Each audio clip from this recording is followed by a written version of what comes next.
திருத்தமிழ் உறவுகளுக்கு வணக்கம். அன்பார்ந்த ஆசிரியர்களே, ஆசிரியர் சம்பந்தமான வழக்குகளை, செய்திகளை தொடர்ந்து காணொலியாக பதிவிட்டு வருகிறோம். இந்த 400 ஆசிரியர்களுடைய தீர்ப்பு குறித்து தான் இந்த காணொலியில் பார்க்க போகிறோம். இந்த தீர்ப்பு இன்று காலையிலேயே நம்மளுக்கு வந்து கிடைச்சது. 5 மணிக்கே கிடைத்திருந்தது. ஆனால் என்னுடைய பயணத்தின் காரணமாகவும் நேரமின்மை காரணமாகவும் கொஞ்சம் நம்ம வந்து இது டிலே ஆயிடுச்சு இந்த வீடியோ போகிறதுக்கு. சரி, இந்த தீர்ப்பில் என்ன சொல்ல வராங்க, வழக்கு போட்ட ஆசிரியர் நிலை என்ன, எல்லாம் இது குறித்து நம்ம வந்து இந்த காணொலியில் பார்க்கலாம். வாங்க காணொலிக்குள்ளார போகலாம். இந்த வழக்கு தீர்ப்பு இன்று காலையில் நம்மளுக்கு கிடைச்சதுன்னு சொன்னல, இவங்க வந்து தீர்ப்பு என்ன சொல்ல வராங்கன்னு முதல்ல நம்ம வந்து இதில் புரிஞ்சுக்கணும். ஏன்னு கேட்டால் இதில் வந்து அனைத்து ரிப்பெடிஷனுக்குமே வந்து எதுவும் கொடுக்கல. கண்டெம்ட் பெட்டிஷன் மட்டும் 1389, 1398 2 கண்டெம்ட் பெட்டிஷனு. அந்த கண்டெம்ட் பெட்டிஷன் கூட சப் அப்ளிகேஷன் 443, 446 இதுக்கான தீர்ப்பு நகல் தான் கொடுத்துருக்காங்க. இந்த கண்டெம்ட் பெட்டிஷனை ஃபஸ்ட்டு போட்டவங்க வந்து ஃபஸ்ட்டு தரப்பு கேட்டால் ஆர் சக்திவேல். அவருடைய பெட்டிஷன் நம்பர் வந்து 1389. பள்ளிக்கல்வித்துறை உள்ள அதிகாரிகள் தான் எதிராக போட்டிருக்காரு. ரெண்டாவது கண்டெம்ட் பெட்டிஷன் யாருன்னு கேட்டால் 1398. இது என்னன்னு கேட்டால் TET passed candidate welfare association. அதில் வந்து அதனுடைய செக்ரட்டரி கே சண்முகப்பிரியா அவங்க போட்டிருக்காங்க. அதே சேம் தான் பள்ளிக்கல்வித்துறையில் இருந்த அன்றைக்கு இருந்த அதிகாரிகள் வந்து போட்டிருக்காங்க. இவங்க கண்டெம்ட் பெட்டிஷன் போகிறதுக்கு என்னன்னு கேட்டால், இது வந்து அவமதிப்பு வழக்கு. அவங்க வந்து கோர்ட்டு அந்த செக்ஷன் 11 படி இவங்க போடுறாங்க. இவங்க போகிறதுக்கு என்ன காரணம்னு கேட்டால், இவங்க ஆல்ரெடி வந்து ரிப்பெட்டிஷன் நம்பர் 3368 2023 இந்த 2/6/2003 ஒரு ஜட்ஜ்மெண்ட்டும் வாங்கியிருக்காங்க. அந்த தீர்ப்பை மதிக்கலன்னு தான் இந்த கண்டெம்ட் பெட்டிஷன் ஃபஸ்ட்டு பெட்டிஷனர் அந்த தேதியை சொல்கிறாங்க. அதே ரெண்டாவது பெட்டிஷனரும் அதே தான் சேம். இவர் வந்து 1398, இவருடைய ரிப்பெட்டிஷன் வந்து 3364. 2 பேரும் ஒன்றா தான் இணைஞ்சு இந்த வழக்கு வந்தது. அப்போ அன்றைக்கி ஒரு உத்தரவு வந்தது. அந்த உத்தரவு மதிக்காமல் செயல்படுறதுனால தான் இந்த கண்டெம்ட் பெட்டிஷனர் போடுறாங்க. இதில் பெட்டிஷனர் தரப்பாக ஆதரவங்க வந்து கவிதா ராமேஸ்வர், அதேமாதிரி கவர்மெண்ட் தரப்பாக வந்து சிலம்பன். இப்போ வந்து காமன் ஆர்டராக இப்போ வந்து அந்த வழக்கில் என்ன சொல்கிறான்ட்டு காமன் ஆர்டராக கொடுத்துருக்காங்க. பார்க்கலாம். 2 கண்டெம்ட் பெட்டிஷனை வந்து ஃபைல் பண்ணியிருக்காங்க.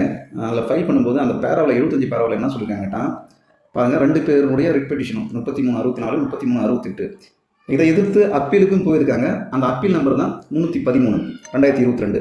இந்த 3 பெட்டிஷன்லையும் அதில் வந்து அந்த ஜட்ஜ்மெண்ட் என்ன ஜட்ஜ்மெண்ட் வந்துச்சுன்னா, இந்த இதை தான் சொல்கிறாங்க. அதாவது ஏற்கனவே வந்து செகண்ட் கிரேட் டீச்சர் வந்து 29/7/2011 அதுக்கு முன்னாடி வந்து அவங்க வந்து பணி நியமனம் பெற்றுன அவங்க சர்வீஸ் கண்டினியூ பண்ணலாம். அதேமாரி அவங்களுக்கு வந்து இன்சென்டிவ், இன்க்ரிமெண்ட் இதெல்லாம் இருக்கும். ஆனால் அவங்க வந்து ப்ரொமோஷனுக்கு வந்து போகணுன்னா பிடி அசிஸ்டண்ட்டோ செகண்ட் கிரேட்லேருந்து பிடி அசிஸ்டண்ட்டாக போகணுன்னா, இல்லை ஹெட் மாஸ்டராக ப்ரொமோஷன் போனாலும் சரி தான், கண்டிப்பாக அவங்களுக்கு வந்து டெட்டு கம்பல்சரி அப்படின்னு சொல்லியிருக்காங்க. அதே வந்து 29/7/2011 அப்புறம் வந்து செகண்ட் கிரேட் டீச்சர் ஆகணும்னா கண்டிப்பாக டெட்டு பாஸ் பண்ணினா தான் போஸ்டிங் அப்பாயின்மெண்ட்டே போடுவாங்க சொல்லியிருக்காங்க. 3வது அதே தான் சொல்லியிருக்காங்க.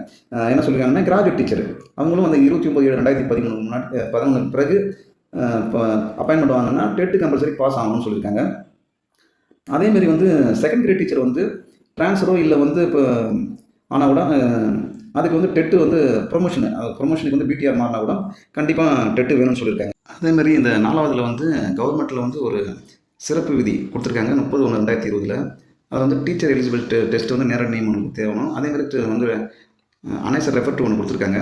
அது வந்து டெட்டு வந்து எலிஜிபிள் வந்து பிடி அசிஸ்டண்ட்டுக்கு வந்து செகண்ட் கிரேட் டீச்சர்லேருந்து போகிறதுக்கு வந்து கட்டாயம் சொல்லியிருக்காங்க. அதனுடைய அதேமாதிரி 5/11/2021 அதே தான் சொல்லியிருக்காங்க. டெட்டீஸ் அதாவது செகண்ட் கிரேட் டீச்சர் வந்து இது சர்வீஸில் கண்டினியூ பண்ணுறதுக்கெல்லாம் டெட்டுக்கு வந்து கட்டாயம் கிடையாது, பதவி உயர்வுக்கு மட்டும்தான் சொல்லியிருக்காங்க. இந்த வழக்கில் வந்து இதனுடைய வந்து இந்த வழக்கு தூண்டுதலுக்கான 10 ஆண்டுகள் வந்து பணி நியமனம் செய்யலை. அதனால தான் வந்து இந்த வழக்கு இது வந்து ஒரு தூண்டுகளாக இருக்குது. அதனால் வந்து நேரடியாக பணி நியமனம் செய்யணும். அதேமாதிரி டெட்டு பாஸ் பண்ணவங்களை வந்து பதவி உயர்த்தணுன்ட்டு இந்த தீர்ப்பு கொடுத்துருக்காங்க. இந்த 3 ரிட்டுலையும் கொடுத்து அதை கவர்மெண்ட்டு செய்யாதனால தான் இவங்க வந்து இந்த கண்டெம்ட் பெட்டிஷனே தாக்கல் செய்கிறாங்க. இதை சொல்லியிருக்காங்க பாரு.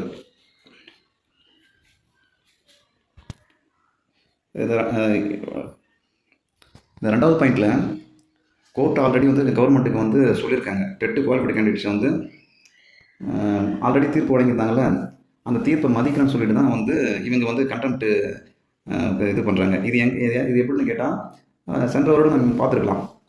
பள்ளி கல்வித்துறையிலேருந்து முதல் ஆணையர்லேருந்து அந்தந்த சிஓ மூலம் வந்து அதற்கான வந்து தற்காலிக ஆசிரியர் நியமனம் வந்து சொல்லியிருப்பாங்க. அதான் சொல்லியிருக்காங்க 9/6/2023 chief education officer vacancy second grade teacher PT assistant temporary post துருக்கு ஸ்கூல் மேனேஜ்மெண்ட் கமிட்டி அது எஸ்எம்சி மூலம் போடலான்ட்டு அவங்க ஆல்ரெடி அதை கொடுத்தாங்க பற்றியா. அதனால தான் இந்த வழக்கு வந்தது. இந்த வழக்கு வரும்போது கோர்ட்டு 2 சைடுமே வந்து இந்த வழக்கை வந்து போத் சைடு வந்து அவங்க வந்து விசாரிச்சுட்டு இதில் இந்த இவங்க இப்போ கம்ப்ளைண்ட் பண்ணதெல்லாம் டெம்பரரி அப்பாயின்மெண்ட்டை வந்து என்ன பண்ணிடுறாங்கன்னா ஒரு டைரெக்ஷன் கொடுத்துருக்காங்க டிவிஷன் பெஞ்சில். அதன் பிரகாரம் தான் வந்து அந்த 25/10/2023 அதான் அந்த நோட்டிஃபிகேஷன் வந்து சில கவர்மெண்ட் விட்டாங்கள்ல, அந்த நோட்டிஃபிகேஷன் விட்டாங்க. அதை விட்டதுனால இப்போ வந்து அவங்க எந்த ஒரு தற்காலிக ஆசிரியர் பணி நியமனம் செய்யலை. அதனால தான் வந்து இந்த வழக்கை வந்து இவங்க முடிச்சு வச்சுருக்காங்களே. இப்போ என்னன்னு கேட்டால் அந்த கண்டெம்ட்டை க்ளோஸ் பண்ணிட்டாங்க அந்த 4 வழக்கு. மற்ற ரிப்பெட்டிஷனுக்கெல்லாம் தீர்ப்பு வந்ததுன்னா வரலை. ஆனால் அதனுடைய வழக்கினுடைய ஸ்டேட்டஸை வந்து நம்ம பார்த்தோன்னா வச்சுங்க, அதை இப்போ இந்த வழக்கில் வந்து இப்போ கண்டெம்ட் பெட்டிஷன் கடைசியில் சொல்லியிருக்காங்க பாரு, கண்டெம்ட் பெட்டிஷன் க்ளோஸ்டு, இது கூட connected sub application also closed. அப்போ இதில் வந்து இருக்கிறது என்னன்னு கேட்டால் இந்த சப் அப்ளிகேஷன் 443 446 இது 2 சப் அப்ளிகேஷன் 1389 1300 இந்த கண்டெம்ட் மட்டும் தான் க்ளோஸ் பண்ணிடுறாங்க. அன்றைக்கி நீதிபதியும் அன்றைய தேதியில் இதை மட்டும் தான் க்ளோஸ் பண்ணுறேன்னு சொல்லியிருக்காரு. மற்ற ரிட்டுக்கெல்லாம் உத்தரவு வந்துச்சுன்னா வரலை. மற்ற ரிட்டு இப்போ ஸ்டேட்டஸ்ன்னு கேட்டால் அவங்களுடைய ஸ்டேட்டஸ் என்னன்னு கேட்டால் அலோடுன்னு தான் வருது. அப்போ அலோடுனா அவங்களுடைய கோரிக்கை என்னன்னு கேட்டால் 10 வருஷம் நாங்கள் பணி நியமனம் இல்லாமல் இருக்கோம், எங்களுக்கு வந்து அந்த போட்டித் தேர்வு இல்லாமல் வந்து பணி வேணும்னு கேட்டிருக்காங்க. அலோடுனா அப்போ வந்து அந்த உங்களுடைய பிரேயரை நான் ஏற்றுக்கிறேன்ற மாதிரி தான் மீனிங். இப்போ ஏன் அந்த தீர்ப்பு வரலை, அந்த தீர்ப்பு ஏன் அவங்களுக்கு ஒன்றும் கொடுக்கலன்னு கேட்டால் இதுதான் உள்ள சிக்கல் இருக்குது. இப்போ என்னென்னு கேட்டால் இந்த நியமன தேர்வுக்கு எதிரான பல்வேறு வழக்குகள் இப்போ மதுரையிலும் வருது.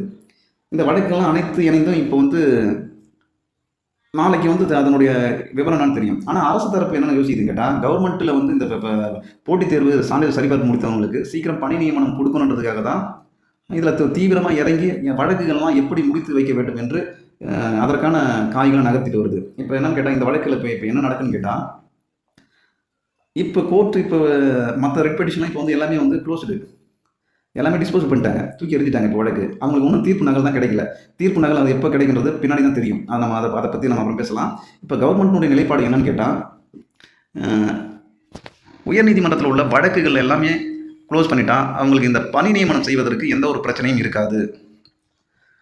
அப்படி பார்க்கும்போது இப்போ ஏற்கனவே வந்து சென்னை உயர்நீதிமன்றத்தில் போட்ட வழக்குகள் எல்லாமே வந்து தள்ளுபடி செஞ்சுருக்காங்கன்னு எல்லாருக்கும் தெரியும். ஒரு சில வழக்குகள்லாம் இருக்குது, ஆனால் அது வந்து அவங்கவுங்க வந்து பர்சனலில் வந்து அந்த இடஒதுக்கீடு அது போன்ற சில வழக்குகள் இன்னும் இது நடந்துட்டு தான் இருக்குது. அது வந்து அது தனிப்பட்ட ஒரு இதை பார்க்கலாம், நம்ம அதை விட்டுடலாம். ஆனால் இப்போ வழக்குகள்லாம் எல்லாம் வந்து தள்ளுபடி ஆகிட்டே இருக்குது.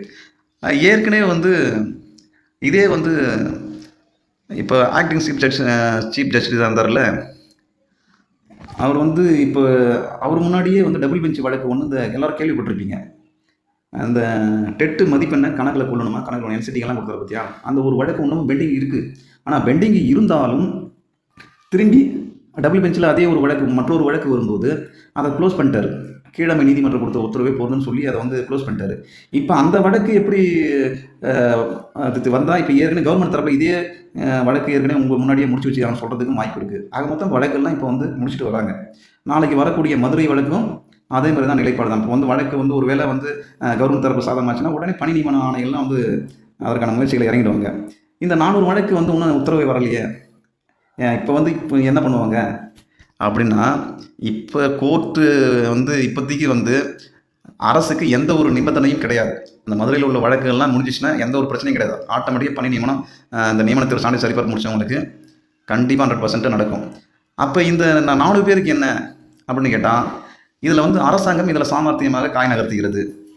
இந்த 400 பேருக்கு வந்து தீர்ப்பு நகல் எடுத்துகிட்டு போயிட்டு என்னைக்கு வந்து அவங்க எடுத்துகிட்டு போயிட்டு பணி நியமனம் கேட்குறாங்கன்னா எந்த ஒன்றும் தீர்ப்பு நகல் வரலை அவங்களுக்கு. அதனோட ஜட்ஜ்மெண்ட் கேட்பி ஒன்றும் விடலை. அவங்க என்னைக்கு விடுவாங்கன்னு தெரியல. இப்போ இவங்க வந்து ஒரு வேலை இப்போ கோர்ட்டு பிரகாரம் இவங்களுக்கு எந்த ஒரு இதுவும் கிடையாது, தடை எதுவும் கிடையாது, அவங்க பணி நியமனத்தலாம். அவங்க வந்து அந்த ஆர்டர் எடுத்துகிட்டு போனாங்கன்னா எங்களுக்கு உத்தரவு ஒன்றும் வரலன்னு கூட சொல்லலாம்.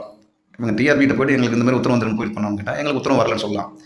ஒருவேளை இன்னொரு வாய் வந்து சொல்லலாம், இப்போது பணி நியமனங்கள் அனைத்தும் முடிந்து விட்டது, வரக்கூடிய காலி பணியிடங்களில் நாங்கள் நிரப்புவோம் அப்படின்னு சொல்லலாம்.